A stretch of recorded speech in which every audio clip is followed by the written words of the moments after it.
Commander Lyra Voss had never met a human before. The prisoner transport arrived at Station Kepler 7. The warning came through official channels. Do not make physical contact with the human subject.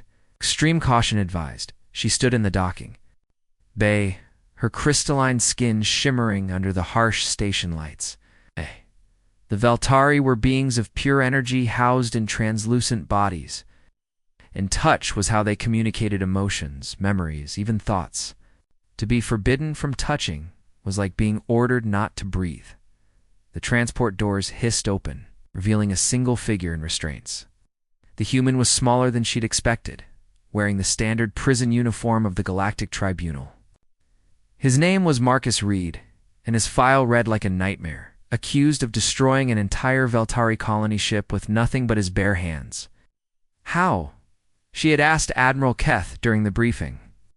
How does one being destroy a ship carrying 10,000 souls? That's what we need to find out, Keth had replied, his crystalline features darkening. The survivors all said the same thing before they died. The human touched them, and they ... burned from the inside, now facing Marcus for the first time. Lyra felt a chill run through her energy matrix. He looked so ordinary, so fragile. His brown eyes met hers with neither defiance nor fear, just a profound sadness that seemed to radiate from his very being. Commander Voss, he said, his voice. Horse, I know what you've heard about me. I know what you think I am. You're a mass murderer, she stated, though something in his expression made her doubt her own words. Marcus shook his head slowly. I'm a weapon, one that your people created. The words hit her like a plasma blast. The Veltari had created him. That was impossible. Humans were a primitive species, barely capable of interstellar travel. They had no energy-based technology, no understanding of consciousness transfer. Explain, she demanded, her voice betraying more curiosity than authority. 20 years ago, your scientists found me on a dead world. I was the only survivor of a human colony that had been ... experimented on. They brought me to their research station, studied me, tried to understand how I had survived when everyone else died. Marcus's restraints clinked as he shifted. They wanted to create a bridge between human and Veltari consciousness. They thought they could use me to advance their species. Lyra's energy field fluctuated. She had heard whispers of such experiments, classified projects that pushed the boundaries of ethical science. But those were rumors, weren't they? Instead, Marcus continued, they created something else. Every time they tried to merge our consciousness patterns, every time they forced the connection, I absorbed more of their energy. I became a conduit, a living battery that could drain the life force from any Veltari who touched me. You're lying. But even as she said it, Lyra knew he wasn't. The pain in his eyes was too real, too deep. The colony ship, Marcus said softly. I didn't attack it. I was trying to warn them. But when I touched the captain, when I tried to make him understand what I was, it was already too late. The energy transfer had become involuntary. I couldn't control it anymore. I stared at him, her mind racing. If what he said was true, then her people weren't just keeping a prisoner, they were keeping a victim. Why are you telling me this? She asked. Marcus looked directly at her, and for a moment she saw past the sadness to something else. Hope. You're different, he said. You're asking questions instead of just following orders. And because... He paused, struggling with words. Because I think you might be the key to fixing what they broke. The interrogation room fell silent except for the hum of the station's life support systems. Lyra paced behind the energy barrier. That separated her from Marcus, her crystalline form flickering with agitation.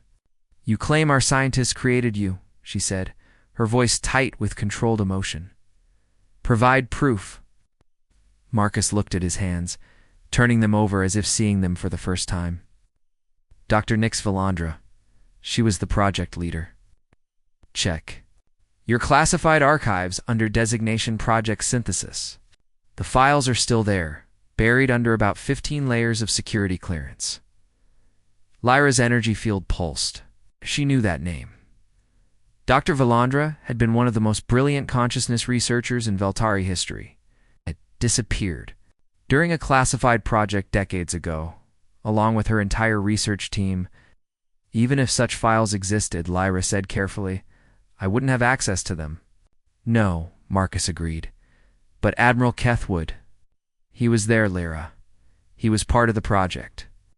The use of her first name sent a shock through her system. Prisoners didn't speak to their captors with such familiarity, unless... double quotes. How do you know my name? Marcus looked up. She saw something in his eyes that made her energy matrix stutter. Recognition. Not the recognition of someone who had read her file, but the recognition of someone who had known her. Because we've met before, he said quietly. 20 years ago on Research Station Omega-4, you were Dr. Valandra's assistant. You were the one who held my hand during the first consciousness transfer attempt. The memory hit her like a tidal wave. A young human subject, barely more than a child, strapped to a medical table while energy patterns swirled around him. She had been ordered to maintain physical contact during the procedure, to serve as a conduit between human and Veltari consciousness. She remembered the feel of his skin, warm and alien, and the way his eyes had looked at her with such trust. She whispered. That subject died. The experiment failed. His consciousness was destroyed. Marcus Reed died that day, he said. What survived was something else. Something that carried fragments of every Veltari consciousness that tried to merge with him, including yours. Lyra's form flickered violently. She remembered the pain, the sensation of being torn apart at the molecular level as the experiment failed. She had been hospitalized for months, her memory of the event suppressed by medical intervention. That's impossible. Consciousness transfer doesn't work that way. It wasn't supposed to, Marcus said. But human neurology is different. We don't store consciousness the same way you do. When your people tried to merge with me, they didn't just transfer thoughts or memories. They transferred pieces of themselves.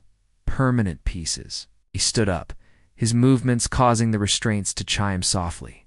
Do you want to know what I remember? From that day, I remember your favorite color is the deep blue of a neutron star. I remember you have a scar on your left arm from when you fell as a child. Remember you were afraid of the dark until you learned to control your bioluminescence. Each word hit her like a physical blow. Those were private memories, things no one else could know. Stop, she said, but her voice lacked conviction. Remember how you felt when you touched me during the experiment. You weren't afraid. You were curious. You wanted to understand what made humans different. Marcus took a step closer to the barrier. I remember how you cried when you thought I had died. Lyra's energy field was fluctuating wildly now, patterns of light dancing across her crystalline skin. Even if what you're saying is true, it doesn't change anything. You're still responsible for the deaths of 10,000 innocent people. I know, Marcus said simply. I've lived with that guilt every day since, but I didn't come here to make excuses. I came here to find a way to fix what was broken. What do you mean? Marcus moved closer to the barrier, close enough that she could see the exhaustion in his eyes. The energy I absorbed, it's not gone. It's still inside me, trapped. 10,000 Veltari consciousness fragments, plus pieces of everyone who worked on the project. They're still alive, Lyra. They're just ... lost. The implications hit her like a shockwave. If he was telling the truth, if those consciousness fragments could be recovered. You're suggesting we attempt another transfer, she said. I'm suggesting we finish what Dr. Valandra started. Not to create a weapon, but to restore what was taken. Marcus pressed his palm against the barrier, and for a moment, Lyra swore she could feel warmth radiating from him. But I can't do it alone. I need someone who understands both human and Veltari consciousness. Someone who was there during the original experiment. Someone like me. Someone exactly like you. Admiral Keth stood in his private office, his crystalline form rigid with tension as he reviewed the classified files Lyra had requested, and the holographic displays showed images he had hoped never to see again. Research Station Omega-4, Dr. Valandra S. Laboratory, and the young human subject who had changed everything. You shouldn't have accessed these files, he said without turning around. Lyra stood in the doorway, her energy field dim with exhaustion. She had spent the last 6 hours reading through project synthesis documentation, each page revealing new horrors. You were there, Admiral. You knew what Marcus was from the beginning. I knew what we made him into, Keth corrected, finally turning to face her. And I knew that bringing him here was a mistake. Then why did you approve the transport? Keth's form flickered, a sign of deep emotional distress. Because the tribunal demanded answers. Because 10,000 of our people are dead, and their families deserve justice. And because... He paused, his voice dropping to barely above a whisper. Because I hoped that maybe after all these years, we could find a way to undo what we did. Lyra stepped into the office, the door sealing behind her. Marcus says the consciousness fragments are still recoverable. Is that possible? Dr. Valandra believed it was. She theorized that human neural patterns could serve as a storage. Matrix 4 Veltari consciousness under the right conditions. But the process of extraction. Keth activated another holographic display showing complex energy patterns and neural mapping. It would require direct contact with the subject. Extended contact. The same contact that kills our people. Yes. Keth moved to the window, looking out at the stars. After the experiment failed, after we thought Marcus had died, Valandra became obsessed with the idea that we had created a prison for consciousness rather than a bridge. She believed that the human subject was still alive somewhere inside. The hybrid consciousness we had created. What happened to her? She tried to make contact with him. Direct, unprotected contact. Keth's energy field darkened. She lasted longer than anyone expected, nearly 3 minutes before the energy drain became fatal. But in those 3 minutes, she managed to transmit a message. The holographic display shifted, showing a recording of Dr. Valandra's final moments. Her crystalline form was flickering rapidly, her energy field in chaos, but her voice remained clear. The human consciousness is intact, the recording said. He's not a weapon, he's a keeper. The absorbed consciousness fragments aren't destroyed, they're preserved. But the process is unstable. Without proper integration, both human and Veltari consciousness will eventually collapse. The solution requires voluntary contact from a compatible consciousness pattern. Someone who was present during the original integration. The recording flickered and died. Keth turned back to Lyra, his expression grave. She was talking about you. Me. Lyra's energy field pulsed with shock. I'm not a consciousness researcher. I was just an assistant. You were the primary contact during the integration attempt. Your consciousness pattern was the first to partially merge with his, according to Valandra's theories. That makes you the most compatible candidate for a successful extraction. Lyra felt her energy matrix destabilizing. You want me to touch him? To risk the same fate as everyone else? I want you to understand what we're asking, Keth said. Marcus isn't just a prisoner. He's a living repository of 10,000 souls, including pieces of our research team. If there's a chance to save them, to restore them to their families, ... you're asking me to sacrifice myself? I'm asking you to consider the possibility that you might be able to do what no one else can. Your consciousness pattern has already been partially integrated with his. You might be able to survive the contact long enough to establish a stable connection. Lyra moved to the window, staring out at the infinite expanse of space. Somewhere out there were the families of the 10,000 souls trapped inside Marcus. Read. People who had lost loved ones to what they believed was a senseless act of violence. It's not knowing that their family members might still be saved. What does Marcus think of this plan? He's the one who suggested it, Keth admitted. He's been carrying this burden for 20 years.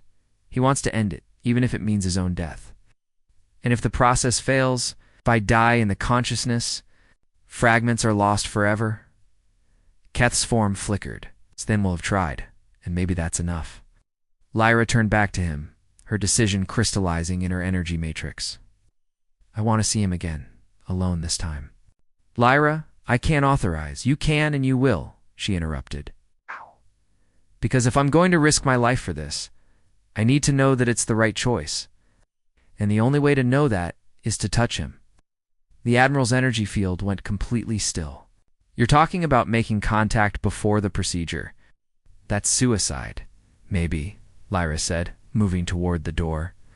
Or maybe it's the only way to find out if Dr. Valandra was right about compatibility. Either way, it's my choice to make. As she left the office, Lyra could feel Ket's concern radiating behind her. But she also felt something else. Hope. For the first time in 20 years, there was a chance to make things right. The detention level of Station Kepler 7 was eerily quiet at night cycle. Lyra moved through the corridors with practiced stealth, her bioluminescence dimmed to avoid detection. She had disabled the security cameras on this level, buying herself perhaps an hour before her absence would be noticed. Marcus was sitting on his cell's single bench, staring at the wall. He looked up as she approached, and she saw no surprise in his eyes. "You came," he said simply. "I had to know if what you told me was true." Lyra stopped in front of the energy barrier. "Not the consciousness fragments. About compatibility." "How will you know?" She deactivated the barrier. The energy field flickered and died, leaving nothing between them but empty air. Marcus stood slowly, his movements careful and deliberate. "You don't have to do this," he said. "The risk is mine to take." Lyra stepped into the cell, her crystalline form pulsing with nervous energy. Dr. Valandra lasted 3 minutes. "If I can survive longer, we'll know the compatibility theory is correct." Marcus shook his head. "You don't understand." "Not just about surviving the contact? The consciousness fragments inside me, they're not passive. They're aware. They know what happened to them, and they're angry. Angry at you? Angry at everything? At the experiments, at their deaths, at being trapped for 20 years. You touch me, you won't just be making contact with me. Be making contact with 10,000 voices, all of them screaming at once." Lyra's energy field flickered, but she didn't retreat. "Then I'll have to be strong enough to listen to them all." She extended her hand, stopping just short of his skin. This close, she could feel something radiating from him, a warmth that was both familiar and alien. It reminded her of the first time she had touched him, 20 years ago in that laboratory. Lyra, Marcus said softly. "There's something else. You need to know about what happened during the original experiment." "What?" "The consciousness transfer wasn't as much of a failure as everyone believed. Part of your consciousness pattern didn't just merge with mine temporarily. It stayed. It's been with me for 20 years. Her energy field flared. "That's impossible. I'm still here. I'm still myself. Most of you, yes. But the part that was curious about humans, the part that wanted to understand what made us different, that part never left. It's been helping me stay sane all these years, helping me control the energy absorption. The implications hit her like a physical blow. If part of her consciousness had been integrated with his, then she wasn't just compatible with the extraction process. She was already part of it." "You're saying I'm already connected to the consciousness fragments?" "I'm saying you're the only reason they haven't driven me completely insane. Your consciousness pattern has been serving as a stabilizing influence. Without it, I would have lost myself completely years ago." Lyra stared at him, her mind racing. "Then when I touch you now, you'll be reuniting with a part of yourself that's been missing for 20 years. And through that connection, you'll be able to communicate with the trapped fragments. You'll be able to hear their voices clearly instead of just feeling their anger." She took a deep breath, centering herself. "Will it hurt?" Marcus said. "Honestly, but not in the way you think. The pain isn't physical, it's emotional. You'll feel everything they felt when they died.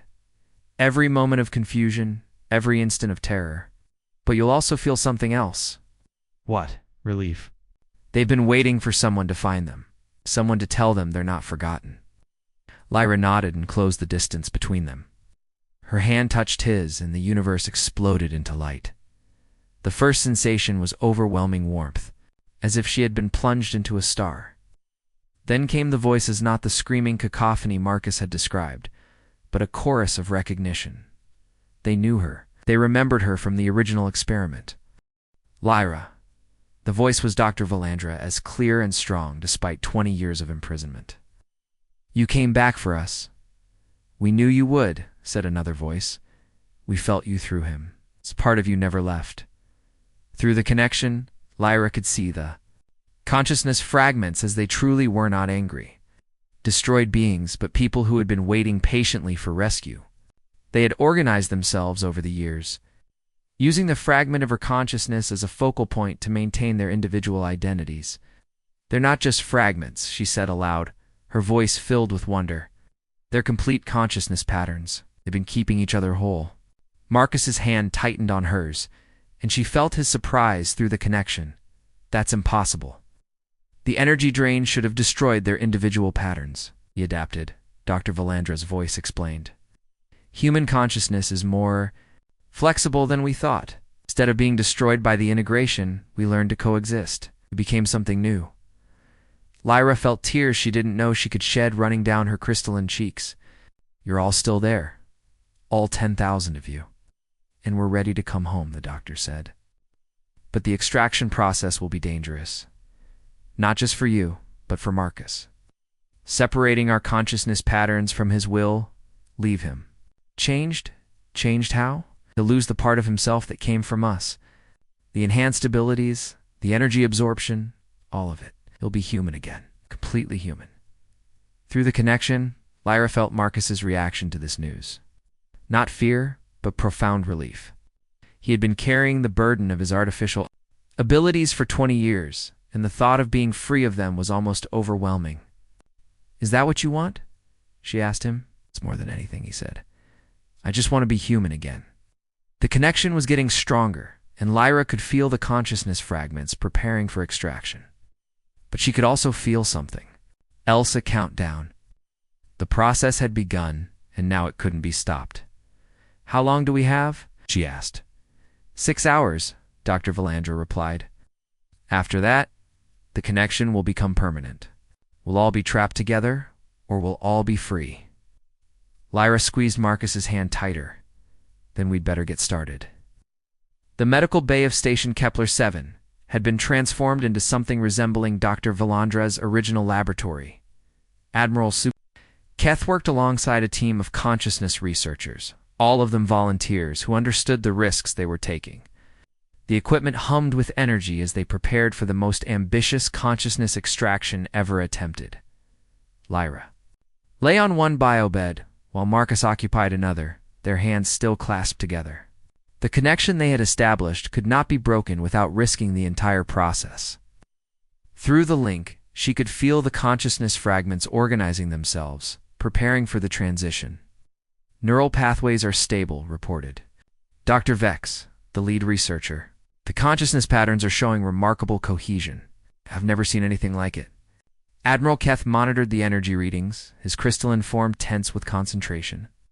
"The power requirements are enormous. We're drawing from the station's main reactor, but even that might not be enough." "It'll be enough," Lyra said, confidently. Through the connection, she could feel the consciousness fragments contributing their own energy to the process. They weren't just passive passengers waiting for rescue. They were active participants in their own salvation. "The human mind is remarkable," Dr. Valandra's voice whispered through the link. 20 years of study, and we're still learning new things about the integration process." "What do you mean?" Lyra asked. "Marcus didn't just absorb our consciousness patterns. He transformed them, made them more resilient, more adaptable. The extraction process should theoretically be impossible, but his neural matrix has been gradually preparing us for this moment." Through the connection, Lyra could sense the truth of those words. Marcus's mind had been slowly changing over the war. Years becoming less human and more something else. Not Veltari, but a bridge between species. The consciousness fragments hadn't just been trapped inside him, they had been evolving. "You're saying he's been preparing for this extraction all along? Not consciously, but on a deeper level, yes?" The human survival instinct adapted to the presence of foreign consciousness patterns. Instead of rejecting them, it found a way to coexist while maintaining the possibility of eventual separation. Marcus stirred on his biobed, his eyes meeting hers. "I can feel them getting ready to leave. It's like feeling a part of your soul preparing to depart. Are you afraid?" "No," he said after a moment. "I'm grateful. For 20 years I've been something I was never meant to be. A weapon. A prison. A living reminder of scientific hubris.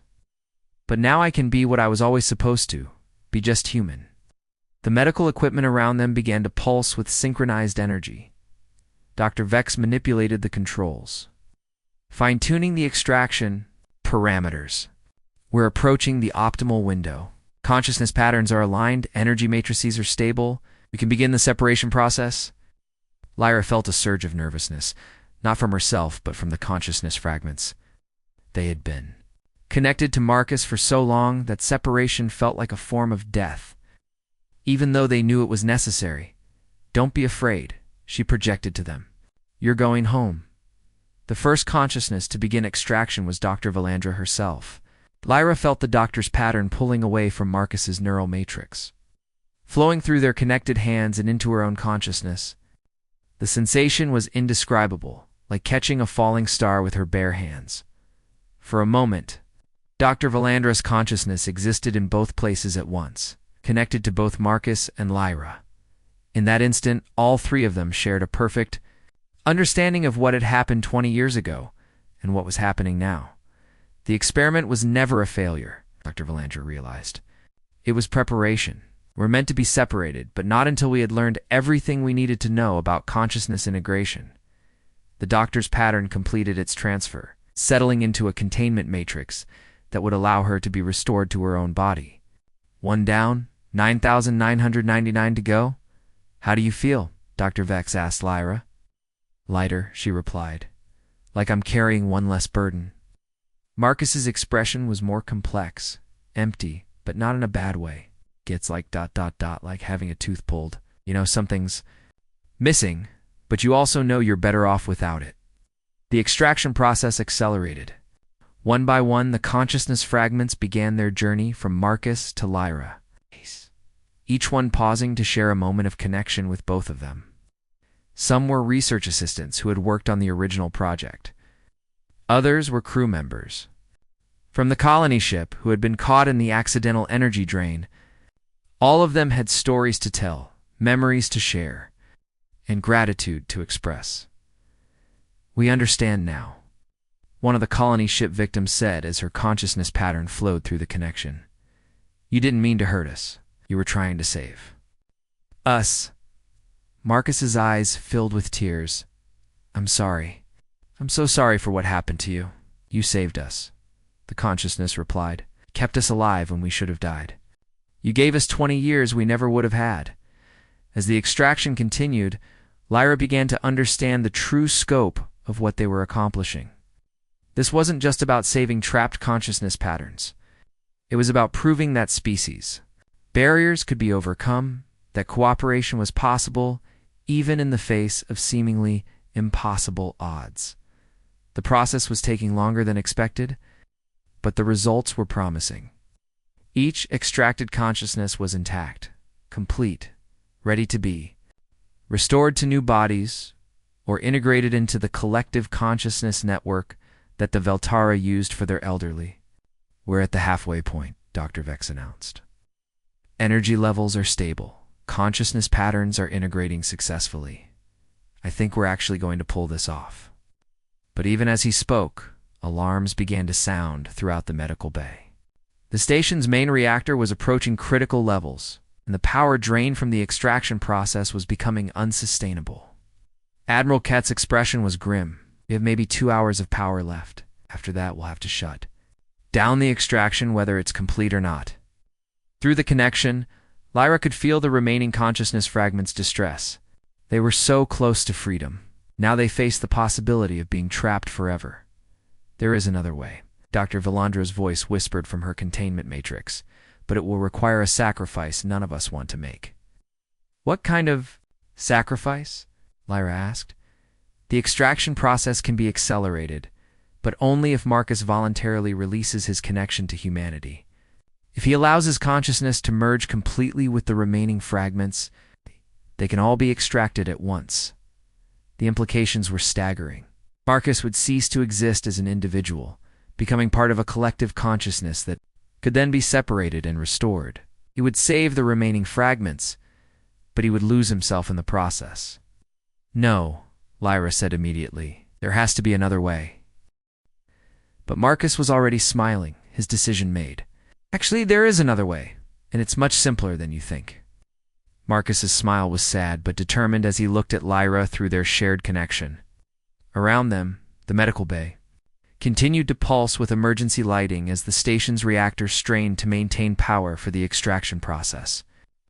Lyra asked, though she suspected she already knew, that the consciousness fragments aren't the only ones who can be extracted, Marcus said. My own consciousness pattern has been altered by 20 years of integration. I've become something that doesn't belong in either a human or Voltari body. Through the connection, Lyra could feel the truth of his words.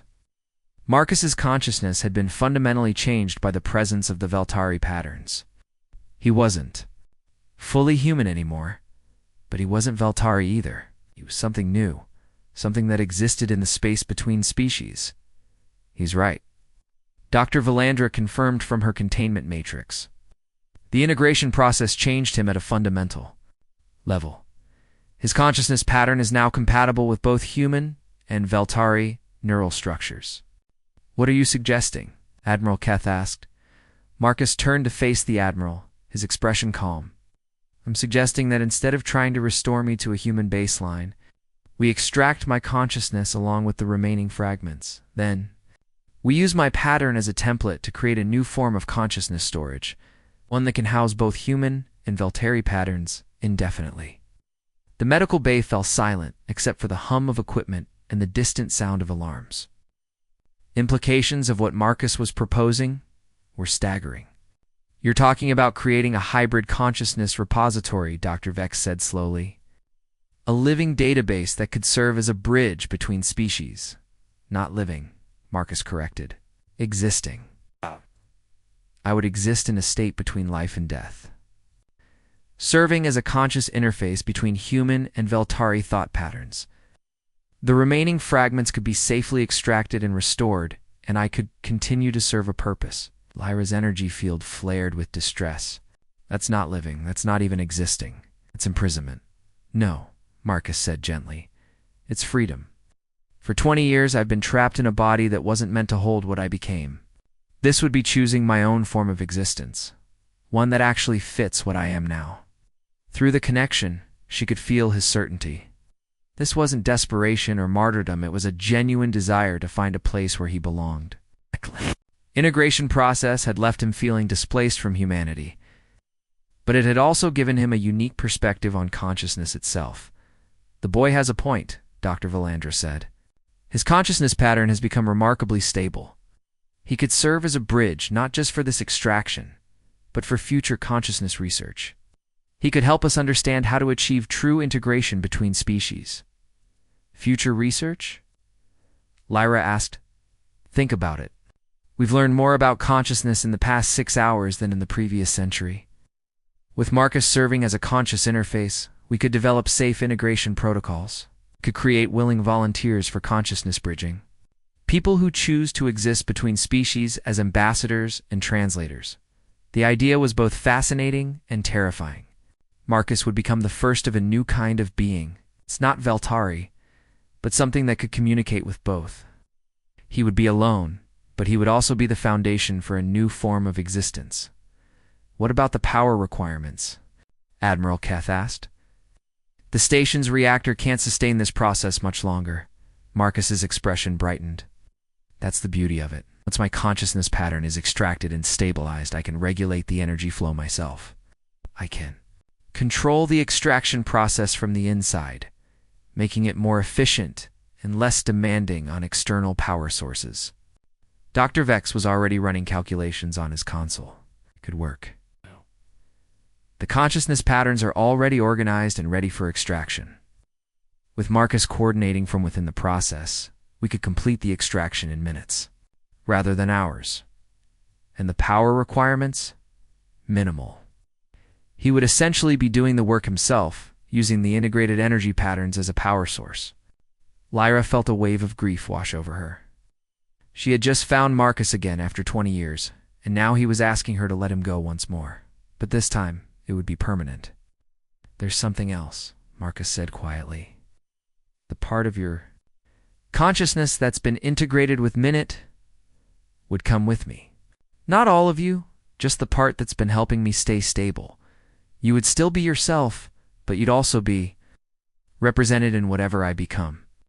The thought was both comforting and heartbreaking. Part of her would continue to exist with him, but she would never be able to touch him again, never be able to share a moment of physical connection.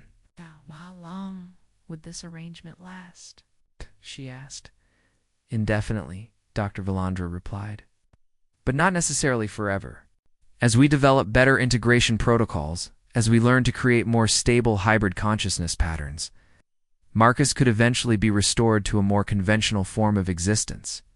It might take decades, but it's possible. Decades of existing, between life and death, Lyra said. Decades of serving a purpose, Marcus corrected. Decades of helping others achieve what we're achieving right now. Decades of being exactly what I was meant to be. The alarms in the medical bay were getting louder. The station's reactor was approaching critical failure, and they were running out of time. I need an answer, Admiral Keth said. Do we proceed with Marcus's plan, or do we shut down the extraction and accept that we've saved as many as we can? Lyra looked at Marcus, seeing the determination in his eyes.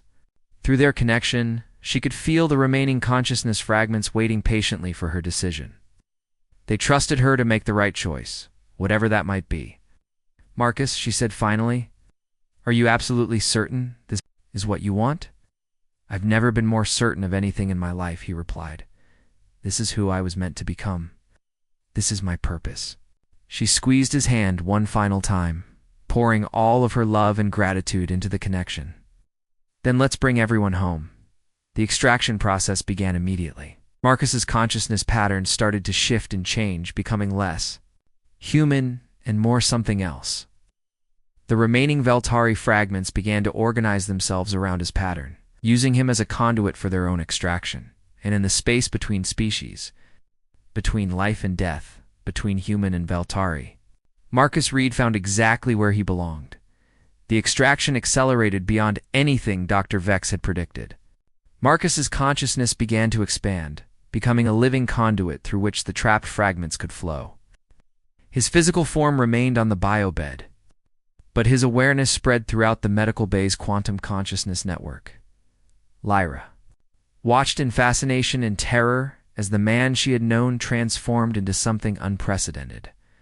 Through their connection, she could feel him becoming vast, multifaceted, no longer bound by the limitations of a single perspective.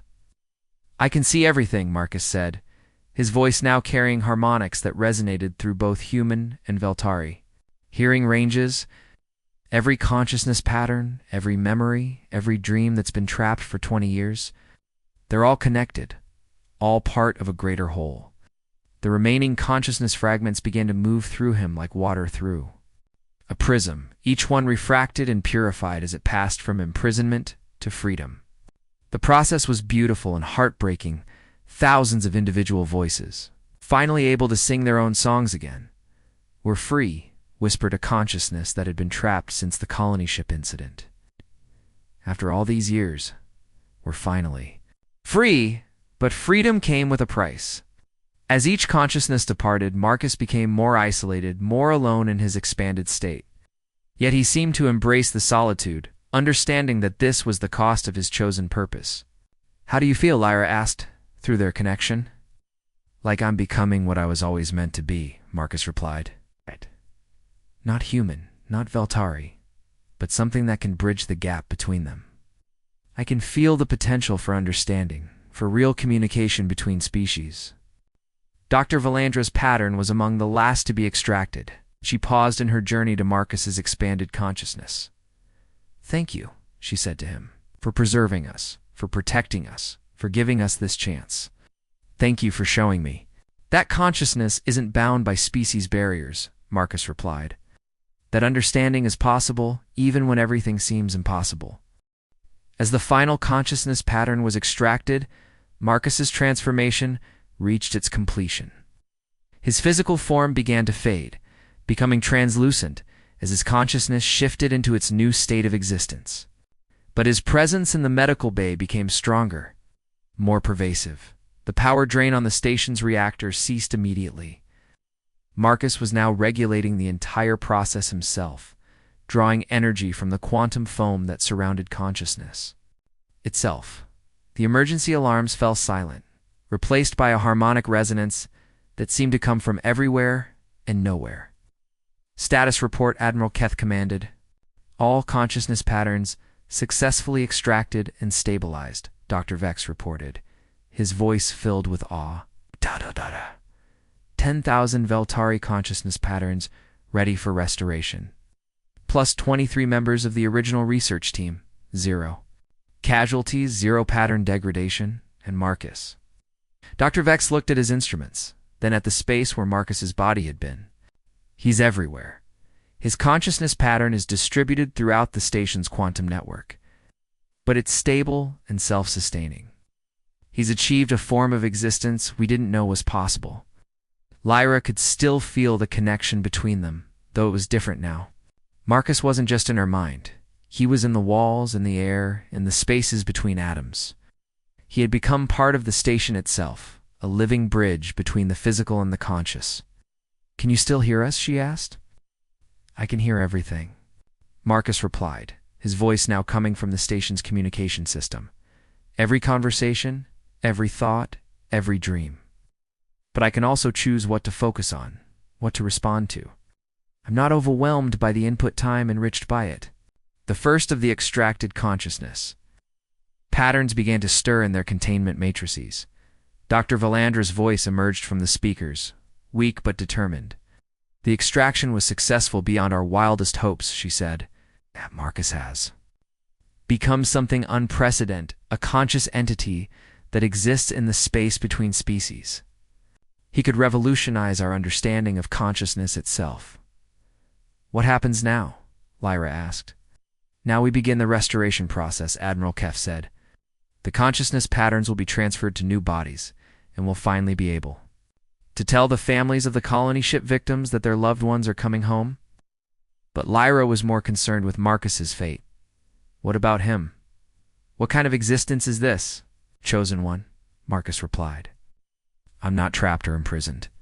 I'm free to explore forms of consciousness that no one has ever experienced. I can communicate with both human and Veltari thought patterns, serve as a translator between species, help others achieve safe integration." Through the connection, she could feel his contentment. This wasn't sacrifice, it was fulfillment. He had found a purpose that matched his unique nature, a way to use his transformation for the benefit of others. "Will we ever see you again? In a physical form?" "Perhaps," Marcus said. Dr. Valandra suggested this might not be permanent.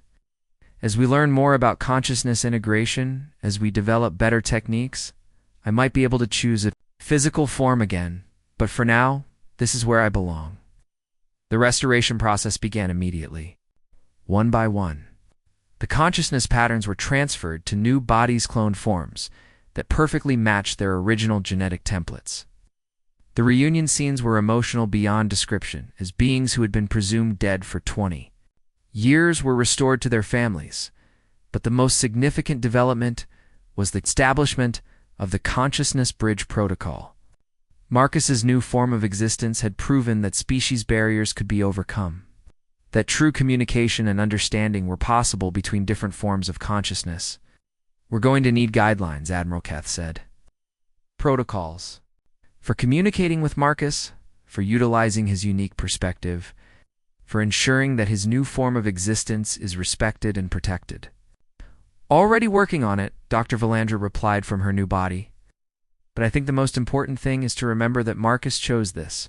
He's not a victim or a prisoner, he's a pioneer." As the medical bay began to empty, as the rescued consciousness patterns were taken to reunite with their families, Lyra remained behind. She could still feel Marcus's presence, still sense the connection between them. "Are you happy?" Da, she asked. "I'm complete," Marcus replied. "For the first time in my life, I'm exactly what I'm supposed to be. And the best part is, I'm not alone. Part of you is here with me, part of Dr. Valandra's research, part of everyone who is involved in the integration process. I'm a collective consciousness made up of willing participants. Will you remember us in your new form? I'll remember everything, every moment, every conversation, every touch. They're all part of what I am now. Lyra smiled, feeling a sense of peace she hadn't experienced in 20 years. Then this isn't goodbye. No, Marcus said. This is hello. Hello to a new form of existence, a new way of understanding consciousness, a new bridge between species. And you'll always be part of it. As she left the medical bay, Lyra could feel Marcus's presence spreading throughout the station. It's touching every system, every consciousness, every dream. He had become something unprecedented, a living bridge between worlds, a conscious entity that could help species understand each other in ways that had never been possible before. The age of consciousness integration had begun, and Marcus Reed was its first citizen.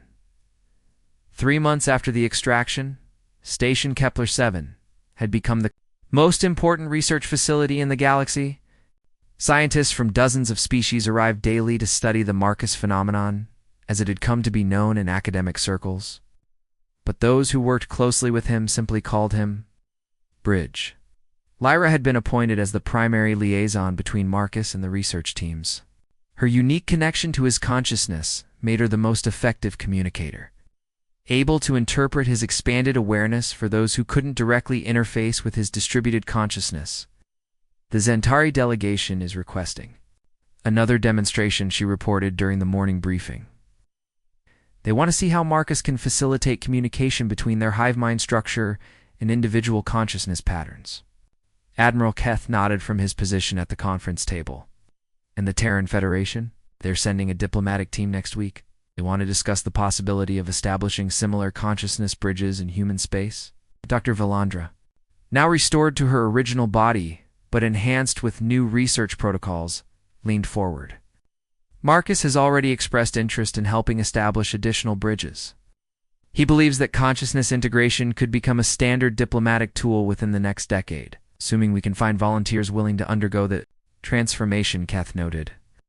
That's the remarkable thing, Lyra said. We're getting applications from across the galaxy.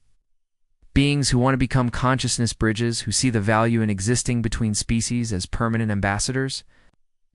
Voice emanated from the room's speakers, carrying that unique harmonic resonance that had become his signature. The applications are encouraging, but we need to be careful. The transformation isn't reversible with current technology. Anyone who chooses this path needs to understand that they're committing to a fundamentally different form of existence. Through her connection with him, Lyra could feel his concern. He didn't want anyone to undergo the transformation without fully understanding the implications. The expanded awareness was beautiful, but it also meant giving up physical form, touch, and many of the experiences that defined conventional life. What's your recommendation? Admiral Keth asked. Establish a probationary program, Marcus replied. Temporary consciousness bridging, lasting no more than a few days. Let candidates experience what it's like to exist in this state before making a permanent commitment. The meeting continued for another hour, covering everything from research, protocols to diplomatic arrangements. The galaxy was changing, and Marcus was at the center of that change. But despite his new form of existence, he remained fundamentally himself curious, compassionate, and committed to helping others. After the meeting, Lyra made her way to the observation deck that had been converted into a dedicated communication chamber. The room was filled with quantum resonance equipment that allowed for more intimate conversations with Marcus's distributed consciousness. How are you adjusting to all the attention? She asked as she settled into the interface chair. It's overwhelming. Sometimes, Marcus admitted, I can sense the thoughts and emotions of everyone on the station. Excitement, the fear, the hope. It's like being constantly aware of the emotional weather around me. Is that why you've been limiting your interactions with the research teams? Partly. But also because I'm still learning to control my new abilities. Yesterday, I accidentally integrated with Dr. Haxton's consciousness during a routine interview. For about 10 minutes, we were sharing thoughts and memories. It was ... intense. Lyra felt a flutter of concern. Are you developing abilities you didn't expect? Daily, the consciousness integration process didn't just change my form of existence, it's still changing me. I'm becoming more connected to the quantum structures that underlie consciousness itself. I can feel the thoughts of beings halfway across the galaxy if they're focused enough. The implications were staggering. Marcus wasn't just a bridge between species, he was becoming a conduit for consciousness itself, a living connection too. The fundamental nature of thought and awareness. Are you still you? She asked. That's the question, isn't it? Marcus replied. I have all my memories, all my personality traits, all my emotional responses. But I'm also becoming something more. Something that includes parts of everyone who's ever connected with me. Through the interface, Lyra could feel the truth of his words. Marcus's consciousness was vast, multifaceted, containing echoes of every being who had touched his awareness. But at the core, he was still the same person who had warned the colony ship, who had carried the burden of the trapped consciousness fragments, who had chosen transformation over destruction. Dr. Valandra wants to know if you're willing to attempt communication with the Void Touched, Lyra said, changing the subject to something more comfortable. The Void Touched were beings who had been exposed to the spaces between dimensions. Their consciousness partially shifted into realms that conventional science couldn't explain. They were considered impossible to communicate with, their thoughts too alien for normal consciousness to interpret.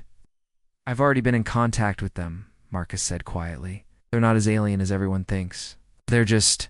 displaced. Like I was before the transformation, you can understand them. Yes. Better than that, I can translate for them.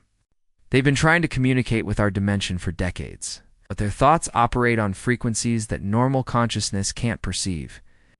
I can serve as a bridge between their expanded awareness and conventional thought patterns. The revelation was staggering. The Void Touched had been dismissed as casualties of dimensional exploration. Beings whose consciousness had been irreparably damaged by exposure to alien realities.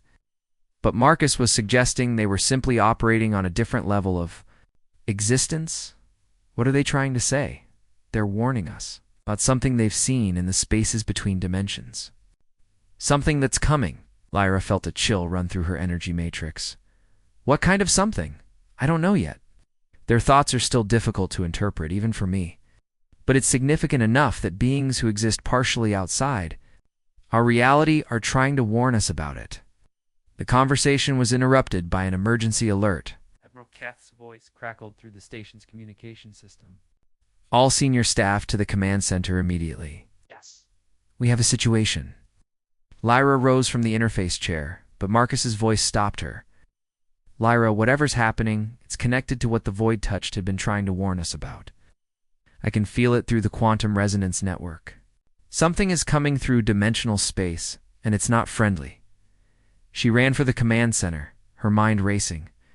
The station had become a beacon for consciousness research, drawing attention from across the galaxy. But it seemed they had attracted more than just scientific interest. As she reached the command center, she could see the tactical displays showing massive energy signatures approaching from the edge of the system. Ships, but not like any she had ever seen before. They seemed to exist partially in normal space and partially in the dimensions beyond. What are we dealing with? She asked Admiral Kath. First contact, he replied grimly, but not the kind we were hoping for. These beings are hostile, and they seem to have some kind of dimensional phase technology. Our weapons can't lock onto them. Can Marcus help? He's already trying.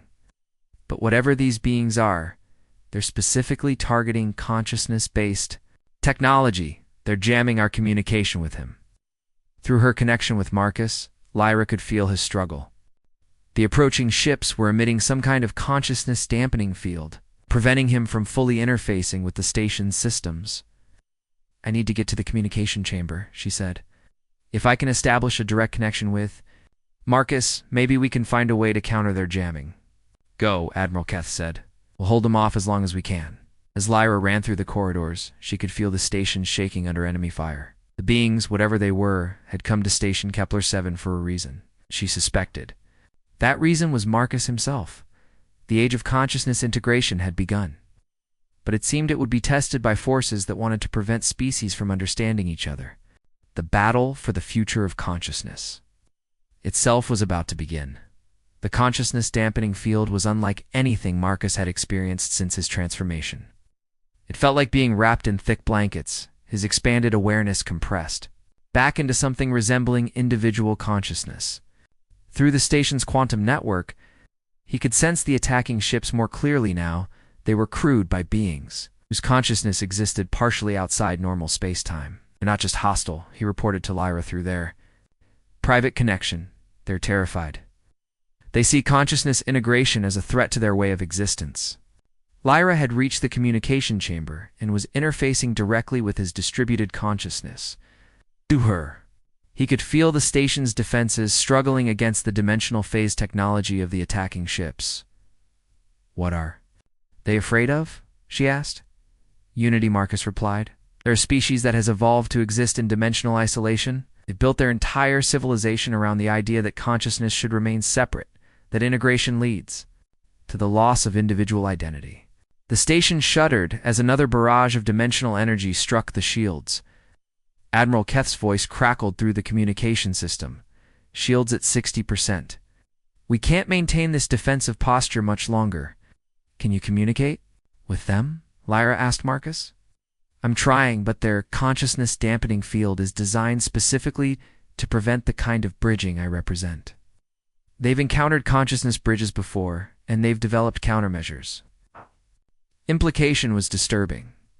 If other species had developed consciousness bridging technology, and if these beings had developed ways to combat it, then the galaxy might be heading toward a war between integration and isolation.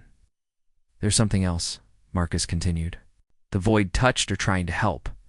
They're operating on frequencies that the dampening field can't affect, or offering to serve as intermediaries. Can you trust them?" "I don't think we have a choice." Through the quantum network, Marcus reached out to the void-touched beings who had been trying to communicate with the station for weeks. Their consciousness existed partially in the spaces between dimensions, making them immune to the attacks of the phase-shifted beings. "We warned you."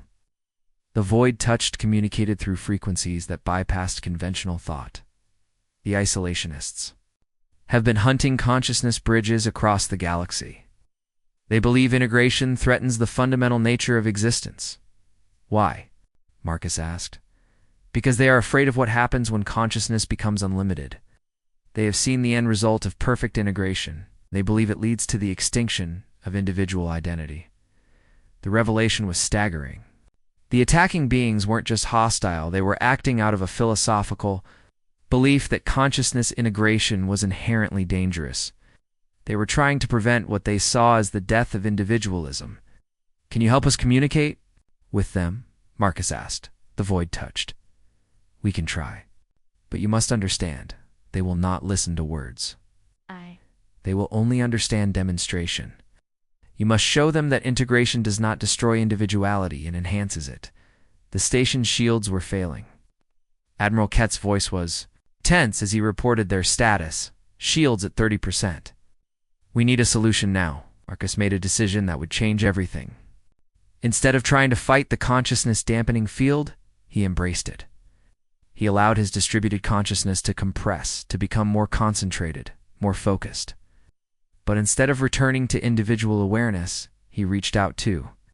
"Every consciousness on the station, what are you doing?" Lyra asked, feeling the change through their connection. "Proving a point," Marcus replied. "Everyone on the station is about to experience temporary consciousness integration. Not permanently, just long enough to show the isolationists that individual identity can be preserved even in unity." The integration happened in seconds. Every human, Veltari, and other species on the station suddenly found themselves connected to Marcus's bridging consciousness. But instead of losing their individuality, they found it enhanced. They could feel the thoughts and emotions of everyone around them. But they remained themselves. Dr. Valandra gasped as she felt the connection. "Establish. It's beautiful. I can sense everyone's thoughts, but I'm still me. I'm still individual." Admiral Keth's voice carried wonder as he spoke. "I can feel the crew's dedication, their fear, their hope. But I can also feel my own thoughts more clearly than ever before." The temporary integration created a massive consciousness field that extended beyond the station, Isolationist ships found themselves surrounded by a form of awareness they had never encountered, consciousness that still maintained individual identity. Through the field, Marcus projected a message. To the attacking ships, you fear that integration destroys individuality. Let me show you that it enhances it. The consciousness field touched the minds of the isolationist crews, not forcing integration, but offering it as a choice. For the first time in their species, history experienced what it was like to be connected to other consciousness while still maintaining their own identity. The result was immediate. The attacking ships stopped firing, their crews overwhelmed by the realization that their fundamental assumptions about consciousness integration were wrong. You preserve the self while expanding awareness. The isolationist commander communicated, his thoughts filled with wonder, thought this was impossible. It's not only possible, Marcus replied, it's the future. Individual consciousness doesn't disappear in integration. It becomes part of something larger while remaining itself. Temporary integration began to fade as Marcus allowed the consciousness field to dissipate. Everyone on the station returned to their individual awareness, but they retained the memory of what it had felt like to be connected while still being themselves. That was incredible, Lyra said, her voice filled with awe. I could feel everyone's thoughts, but I was still me. I was still individual. The isolationist ships had powered down their weapons and were requesting permission to dock. Their commander wanted to speak with Marcus directly, to learn more about the form of consciousness integration that preserved individual identity. You did it, Admiral Keth said. You've just prevented a war between integration and isolation. No, Marcus replied. I've just shown that there doesn't have to be a war, that consciousness integration and individual identity can coexist. As the isolationist representatives prepared to board the station, Marcus felt a sense of accomplishment unlike anything he had experienced since his transformation. He had not only bridged species, he had bridged philosophical differences about the nature of consciousness itself. The void touch sent a final message through the dimensional frequencies. Well done, Bridge. You have shown that consciousness can be unlimited without losing what makes each being unique. This is the path forward. The station's shields were restored. The crisis was over, and a new chapter in galactic consciousness had begun. Marcus had proven that his existence as a bridge between species was not just possible, it was necessary. The age of consciousness. Integration was no longer theoretical. It was real, and it was just beginning. 1 year after the isolationist crisis, Station Kepler-7 had become the Galactic Center for Consciousness Research and Integration. The station had been expanded 3 times to accommodate the influx of species wanting to learn about consciousness bridging. Marcus's existence had sparked a revolution in how beings understood the nature of thought, identity, and connection. Lyra stood in the main observation deck, watching as ships from dozens of species docked with the station. Each one brought new perspectives on consciousness, new questions about the nature of identity, and new volunteers for the Consciousness Bridge program. Are you ready for today's ceremony? She asked Marcus through their connection. As ready as one can be for making history, he replied, his voice carrying the harmonics that had become familiar to everyone on the station. Today marked the activation of the first permanent Consciousness Bridge Network, galaxy-spanning.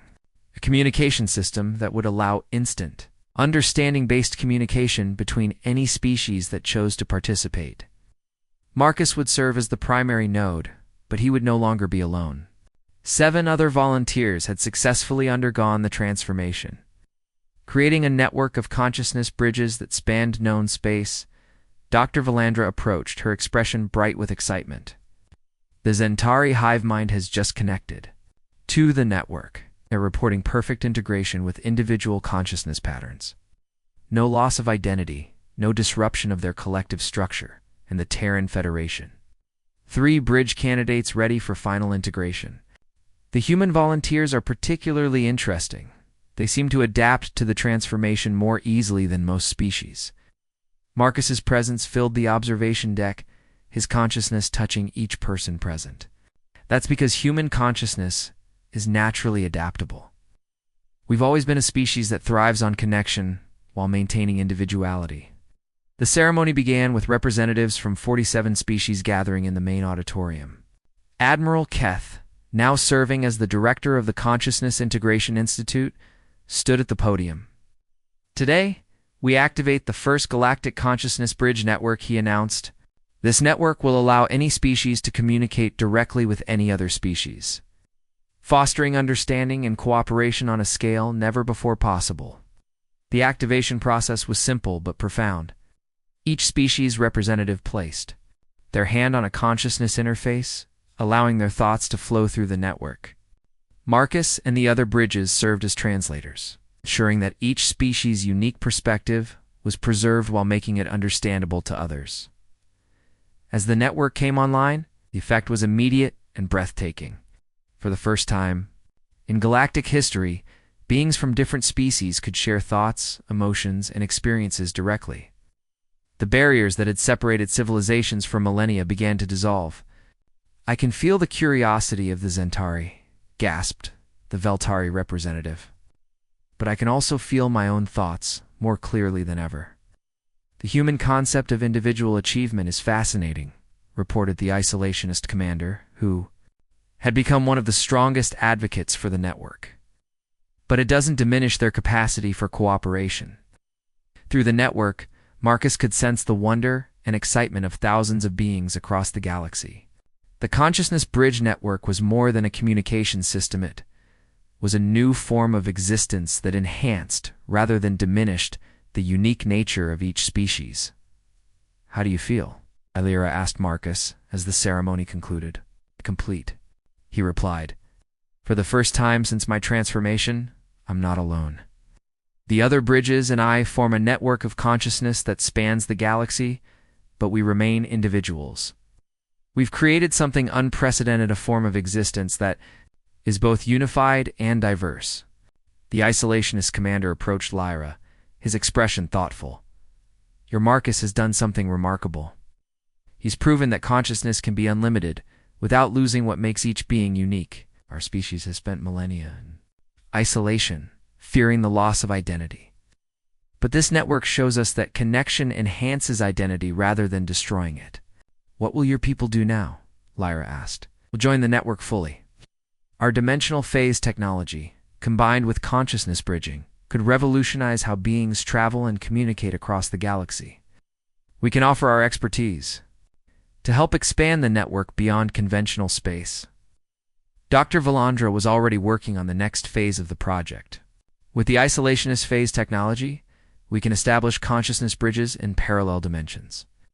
The network could eventually span multiple realities, allowing communication between versions of ourselves that exist in different quantum states. The possibilities were endless." The Consciousness Bridge Network was just the beginning of a new age of galactic civilization. Species that had been isolated for millennia were beginning to work together, sharing knowledge and perspectives that enriched everyone involved. As the representatives departed to spread news of the network to their home worlds, Lyra remained in the observation deck with Marcus. Through their connection, she could feel his contentment, his sense of purpose fulfilled. "Do you ever regret your choice?" she asked. "Never," Marcus replied. "I've become what I was always meant to be, a bridge between worlds, a translator between species, living proof that consciousness can be unlimited without losing what makes each being unique. And the part of me that exists with you is as much a part of me as my own memories. You're here, Lyra, not as a copy or a fragment, but as yourself. And through the network, you'll always be connected to everything we've built together." The station's lights dimmed as the night cycle began, but the Consciousness Bridge Network continued to pulse with activity. Across the galaxy, beings were connecting, sharing, learning from each other in ways that had never been possible before. Marcus had begun as a human prisoner, became a weapon of destruction, and evolved into something unprecedented, a living bridge between species that proved consciousness could be both individual and universal. His sacrifice had become a gift to the galaxy, opening new possibilities for understanding and cooperation. The age of consciousness integration had truly begun. and the future held infinite possibilities for connection, understanding, and growth. In the space between species, between individual and collective consciousness, between what was and what could be, Marcus Reed had found his purpose. And through him, the galaxy had found a new way to exist, as one vast consciousness made up of countless individual voices, each one unique, each one essential, each one connected to all the others through the bridges he had helped create. The stars themselves seemed to pulse with new awareness. And in that pulsing, the dreams of a million species began to merge into something greater than any of them could have imagined alone.